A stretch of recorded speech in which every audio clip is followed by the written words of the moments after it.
The scandal here, and that's the thing I think that I wanted to bring out, because it's I'm beginning to get around somehow that actually. Right, let's be absolutely clear. What just happened on Sky News might be one of the most uncomfortable moments in British television this year. Trevor Phillips, yes, the same man who used to chair the Equality and Human Rights Commission, looked straight into the camera and accused Keir Starmer's Labour government of protecting child grooming gangs. He said it out loud that these abusers are shielded by politics, social workers and even police, all to avoid community tension.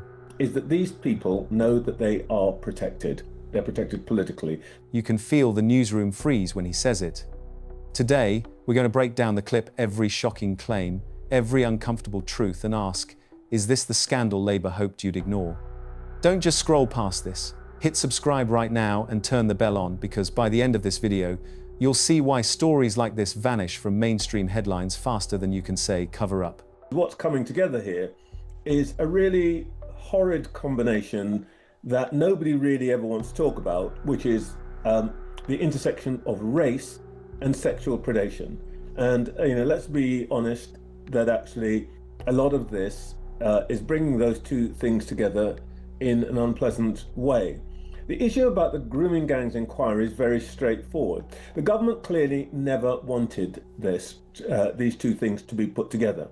And I suspect that their big reason for not wanting those two things to be put together is that much of this took place in areas which are run by local Labour councils, and that the authorities who ought to be watching over this, stopping it, monitoring it, and all of the rest of it, were controlled by those councils, and they did nothing. As I make the point I make in my piece today, is that this particular phenomenon is not like other kinds of child abuse for a number of reasons. Number one, scale. Most child abuse rings, even the big ones, you're talking about a few children, maybe a dozen. Here, we're talking about tens of thousands. This is industrial. Secondly, the issue about who the children are. This is a horrible way to put it. You kindly said I'd been at this a long time. I'm afraid much longer than you think. I won a Royal Television Society Award for a film on paedophiles back in 1988, 37 years ago. It was the first award I ever won. And the reason I had to spend a week sitting interviewing paedophiles in a darkened room. It's one of the most loathsome experiences of my life, but I learned some things. One of them is that they do two things. One, they choose children for quote unquote aesthetic reasons. In this case, the grooming gangs, these children are chosen because of their race. They are chosen because they are white and because they are outside the community of the groomers. And secondly, they are chosen, the way they operate is not in secrecy. All other kinds of child abuse, the first thing the abuser says to the child is, don't tell anybody, because I'll kill you. Or for a younger child, they will say to that child, if anybody knows, they will take your parents away and put them in jail. The difference with this grooming gangs thing is that everybody knows. It happens in public. The girls are first attracted usually by young men from within those communities, flash cars, cigarettes, they give them drugs, all the rest of it.